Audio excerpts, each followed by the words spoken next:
Shalom Elohim, haleluya, puji nama Tuhan. Semangat pagi Bapak Ibu Saudara yang dikasihi Tuhan kita, Yesus Kristus. Jumpa lagi bersama saya Pendeta Samuel Mabuntu dalam Renungan Pagi ke 2598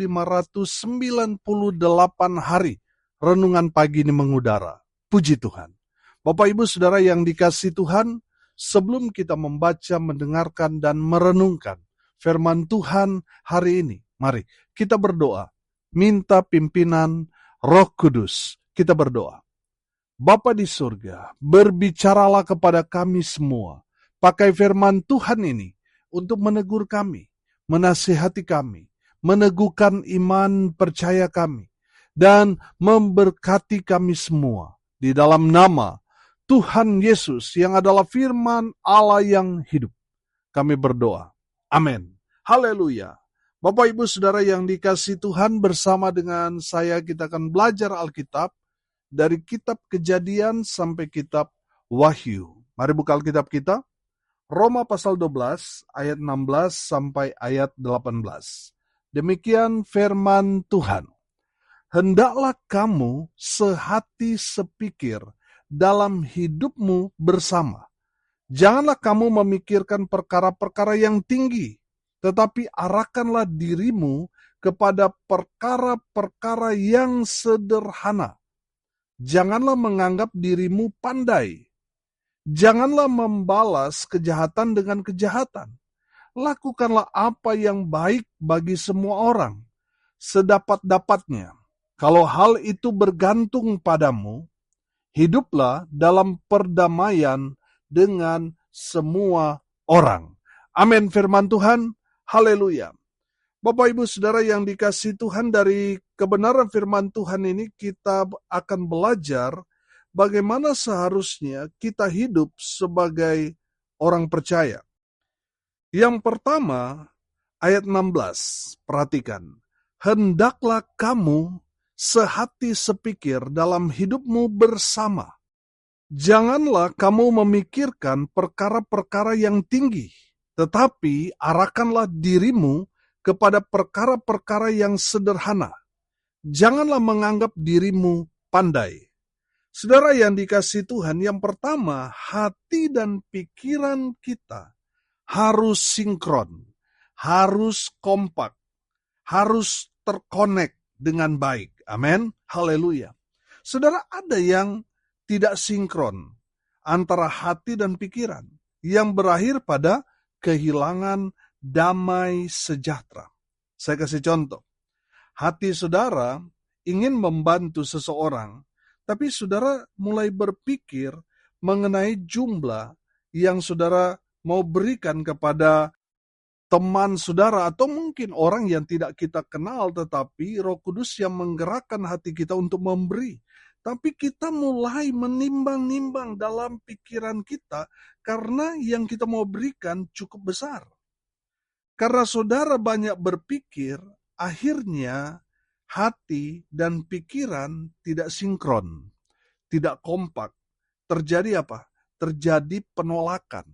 Hati saudara mau memberikan dengan tulus, tetapi pikiran saudara yang tidak sejalan dengan hati, karena mulai bercabang-cabang. Terlebih lagi saudara ada keperluan, ada kebutuhan.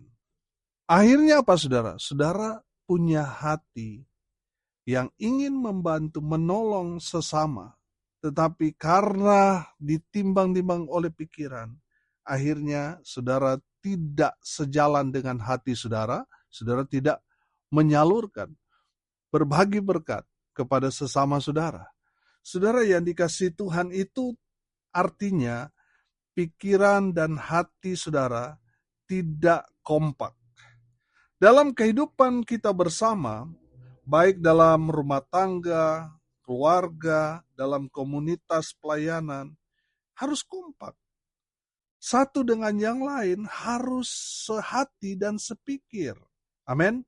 Firman Tuhan berkata, janganlah kamu memikirkan perkara-perkara yang tinggi, tetapi arahkanlah dirimu kepada perkara-perkara yang sederhana. Amin. Jangan kita sudah lari 200 km jauh ke depan, tapi saudara-saudara kita hanya lari, hanya kemampuan mereka mungkin 60 kilometer. Saudara yang dikasihi Tuhan, kita yang harus menyeimbangkan lari kita dengan lari mereka. Supaya apa? Supaya tidak timpang. Supaya tetap berjalan sinkron. Tetap kompak. Amin. Kadang kita harus mengalah. Supaya jalan bersama-sama. Kompak. Amin. Haleluya. Firman Tuhan ini mengajarkan kita supaya mengarahkan diri kepada perkara-perkara yang sederhana. Amin. Artinya, dasar dari kebersamaan, kekompakan adalah kerendahan hati.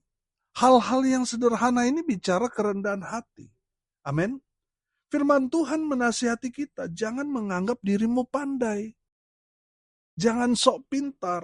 Itu hanya akan menghancurkan kebersamaan. Mari kita seperti seorang murid yang merendahkan dirinya. Dia memberi dirinya untuk belajar dari guru. Saudara yang dikasihi Tuhan, saudara dan saya adalah murid-murid Tuhan Yesus. Artinya mari kita merendahkan diri kita. Saling menerima satu dengan yang lain. Dalam satu bingkai kebersamaan tubuh Kristus. Amin. Supaya apa? Supaya kita anak-anak Tuhan, orang-orang percaya, kompak.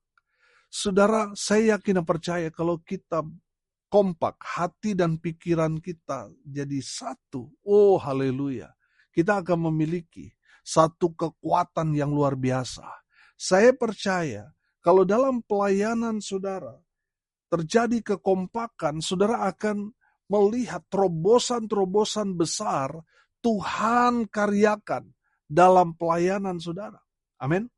Kalau dalam rumah tangga kompak, sinkron hati dan pikiran, oh haleluya, pasti rumah tangga itu bahagia, pasti rumah tangga itu diberkati oleh Tuhan Yesus. Amin. Bapak Ibu Saudara, kalau tidak kompak, artinya apa? Satu dengan yang lain, saling terkam, saling gigit saudara. Berakhir dengan apa? Percideraan. Berakhir dengan apa? Perpecahan. Bapak Ibu Saudara, saya yakin dan percaya Tuhan tidak mau gereja Tuhan pecah, saling berselisih satu dengan yang lain. Saudara, saya yakin dan percaya sama seperti dengan doa Yesus supaya kita menjadi satu. Amin. Saudara, saya percaya kalau gereja Tuhan bersatu, mungkin memang kita tidak bisa menjadi satu denominasi. Masing-masing kita membawa denominasi yang begitu banyak aliran gereja. Tapi mari kita bersatu. Bersatu dalam hal apa, saudara? Mari kita bersatu mengerjakan perintah Tuhan. Mari kita mau memberitakan kabar baik kepada semua orang. Melakukan amanat agung Tuhan. Mari kita bersatu dalam hal itu. Saya yakin dan percaya. Kalau gereja Tuhan bersatu melakukan amanat agung Kristus Yesus Tuhan, maka kita akan memenangkan bumi ini. Amin. Haleluya. Bapak Ibu Saudara yang dikasihi Tuhan, bagaimana mau jadi berkat? Kalau antara orang Kristen dan orang Kristen tidak kompak. Bagaimana keluargamu mau jadi berkat? Kalau antara suami dan istri tidak kompak. Saudara yang dikasihi Tuhan, saya yakin dan percaya. Ketika kita kompak, satu dengan yang lain, sinkron, terjadi satu dengan yang lain, terkonek.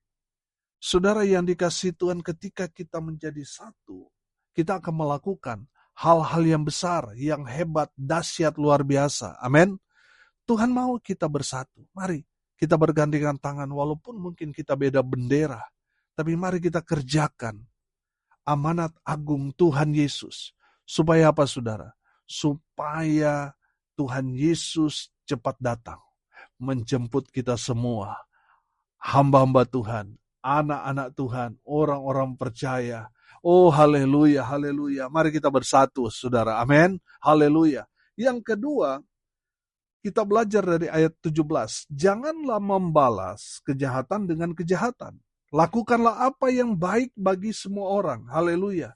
Saudara, yang kedua saya tangkap di sini. Tetap jadi orang baik. yang tidak terpengaruh dengan keadaan, tidak terpengaruh dengan situasi. Saudara yang dikasihi Tuhan, Tuhan mau saudara dan saya sama seperti Yesus, tetap baik kepada orang yang berbuat jahat, tetap baik kepada orang yang telah menjualnya, tetap baik kepada orang-orang yang tadinya dibantu, ditolong, diadakan mujizat, tapi mereka semua terdiam ketika Yesus ditangkap. Saudara yang dikasihi Tuhan, Tuhan Yesus tetap baik bagi semua orang. Amin. Demikian juga saudara dan saya. Mari kita mau hidup jadi orang baik walaupun kita menderita karena orang itu. Kita mungkin jadi korban. Mari mau jadi tetap orang baik walaupun kita dicurangi, ditipu, dianiaya. Keadaan tidak memungkinkan. Tapi tetaplah jadi orang baik. Amin. Tetap berbuat baik kepada semua orang. Baik dia kepada saudara kita maupun kepada musuh kita. Tetap berbuat baik kepada orang yang sudah berbuat jahat kepada kita. Jangan membalas kejahatan dengan kejahatan. Balas kejahatan dengan kebaikan. Haleluya. Saudara yang dikasihi Tuhan, ayat 21 berkata, janganlah kamu kalah terhadap kejahatan, tetapi kalahkanlah kejahatan dengan kebaikan. Saudara yang dikasihi Tuhan, kalau orang jahat sama saudara, saudara balas jahat saudara, apa bedanya kita dengan dia? Tapi kalau kita membalas kejahatan orang kepada kita, kita balas dengan kebaikan, itu baru anak Tuhan. Amin. Haleluya. Saudara yang dikasihi Tuhan, kita berbuat baik bukan supaya kita masuk surga. Kita berbuat baik karena Tuhan sudah berbuat baik buat kita. Karena Tuhan turut bekerja dalam segala sesuatu untuk apa? Untuk mendatangkan kebaikan bagi mereka yang mengasihi Tuhan. Amin. Saudara, kalaupun ada orang yang tipu kita, Tuhan tetap bekerja melalui orang itu untuk mendatangkan kebaikan buat kita.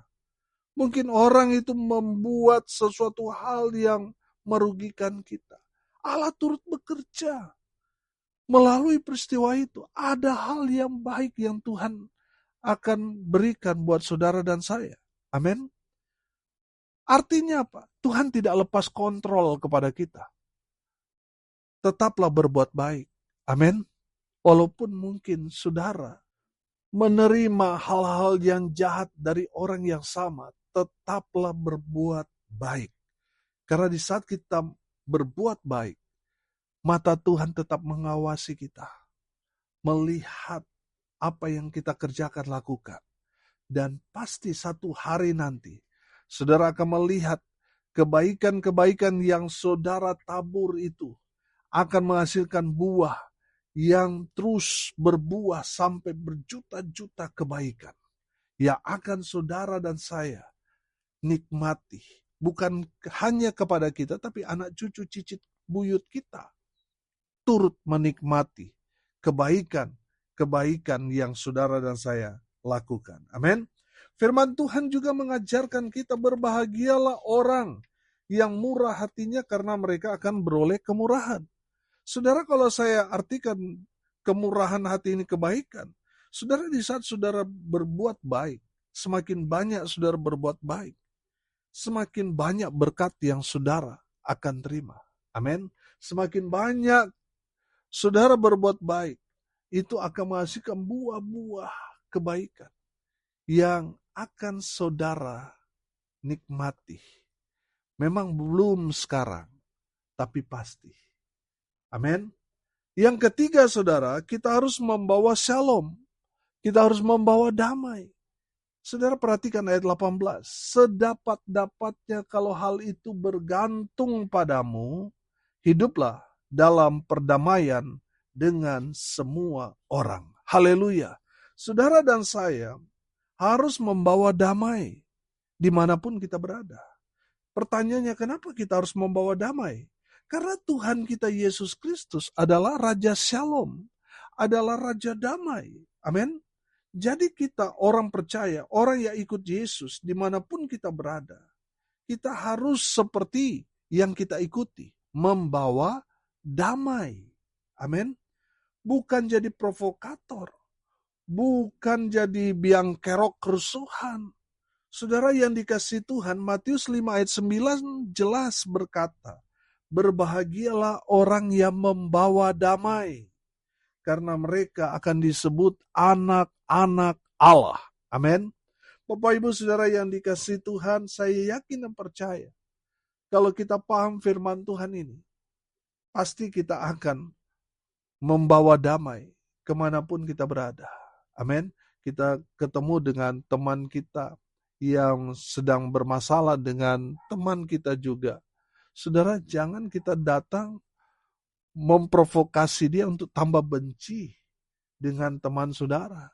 Saudara datang untuk menengahi, untuk mendamaikan mereka. Amin. Itu baru anak-anak Allah. Tapi kalau anak-anak setan, saudara, anak-anak iblis, dia ketemu temannya yang sedang berantem satu persatu, saudara, dia komporin, saudara, supaya mereka saling berantem, saling bunuh satu dengan yang lain. Saya mau bilang orang-orang yang seperti itu anak-anak iblis. Saudara yang dikasihi Tuhan, saya percaya kita semua anak-anak Allah. Amin. Makanya dimanapun kita berada, kita harus membawa damai. Jangan jadi provokator. Jangan jadi orang yang memecah belah umat. Jangan saudara cerita bohong yang menyebabkan kebencian, kekacauan, dan kerusuhan. Bapak Ibu Saudara yang dikasihi Tuhan dimanapun kita berada, kita harus membawa damai.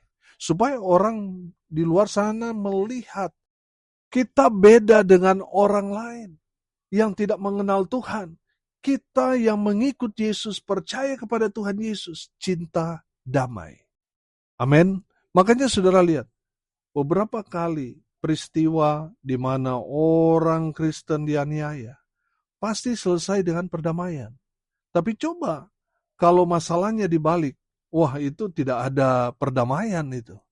Saudara yang dikasihi Tuhan, tunjukkan bahwa kita adalah anak-anak Allah yang membawa damai.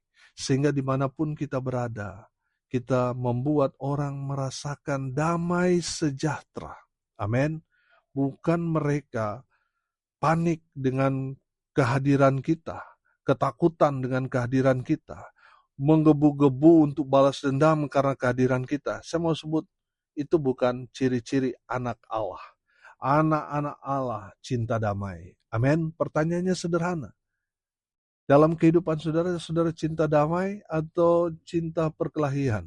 Kalau saudara cinta kerusuhan, cinta perkelahian, saudara, itu menandakan saudara anak-anak iblis. Bapak Ibu Saudara yang dikasihi Tuhan, kita harus membawa damai dimanapun kita berada. Hari ini kita belajar dari kebenaran firman Tuhan ini bagaimana seharusnya kita hidup sebagai orang percaya. Yang pertama, hati dan pikiran kita harus kompak, sinkron, terkonek satu dengan yang lain. Amin. Yang kedua, tetap jadi orang baik yang tidak terpengaruh dengan situasi. Yang ketiga, kita harus membawa damai dimanapun kita berada. Amin. Mari kita berdoa. Terima kasih Bapa di surga atas berkat firman Tuhan yang sangat memberkati kami. Berkati semua pendengar dimanapun mereka berada. Tuhan memberkati hidup mereka. Rumah tangga mereka diberkati. Usaha, pekerjaan mereka dibuat beruntung, berhasil dalam segala hal. Mereka yang sakit Tuhan sembuhkan. Mereka yang lemah Tuhan kuatkan. Tuhan hibur mereka yang saat ini sedang berduka cita. Dan hamba berdoa biarlah berkat Tuhan dari surga turun memenuhi semua pendengar. Bapak Ibu Saudara yang dikasihi Tuhan, arahkanlah hatimu kepada Tuhan dan terimalah berkat dari Tuhan Yesus. Tuhan memberkati engkau dan melindungi engkau. Tuhan menyinari engkau dengan wajah-Nya dan memberi engkau kasih karunia. Tuhan menghadapkan wajah-Nya kepadamu dan memberi engkau damai sejahtera. Di dalam nama Tuhan Yesus, sumber segala berkat. Bapak Ibu Saudara yang percaya, diberkati Tuhan, katakan amin, puji Tuhan. Bapak Ibu Saudara yang dikasihi Tuhan, kalau saudara merasa diberkati melalui renungan pagi ini, bagikan juga kepada saudara-saudara yang lain, supaya mereka juga diberkati. Karena untuk itulah kita dipanggil, untuk jadi berkat. Salam kasih dari Bali. Saya Pendeta Samuel Mabuntu. Sampai jumpa besok pagi. Tuhan Yesus memberkati kita semua. Haleluya.